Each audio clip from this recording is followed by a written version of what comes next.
On revient maintenant sur l'accident d'hélicoptère qui a coûté la vie à l'homme d'affaires d'Amos, Gérard Legault, l'été dernier. Le rapport d'enquête vient d'être dévoilé. Et Félix, les mauvaises conditions météo sont en cause. Eh bien, c'est ce qu'en conclut le Bureau de la sécurité des transports du Canada dans l'écrasement de l'engin dans le lac d'Elvert, dans la réserve faunique La Vérandrie, le 18 août dernier. L'hélicoptère partait de Mirabel pour un vol à destination de Launay. En fin d'après-midi, l'hélicoptère s'est posé au domaine parce que la visibilité n'était pas bonne en raison de la forte pluie.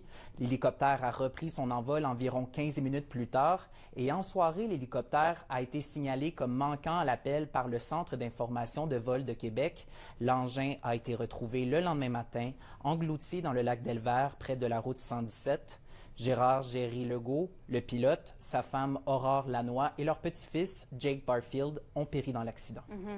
Et au-delà des conditions météo, le rapport révèle que les décisions du pilote prises lors de cette journée ont quand même influencé la trajectoire des 3 victimes.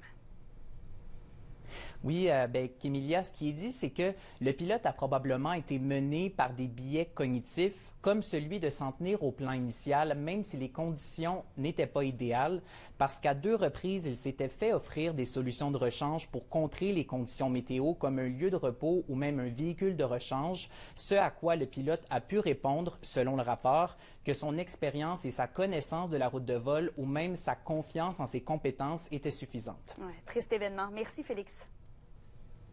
Je vous en prie.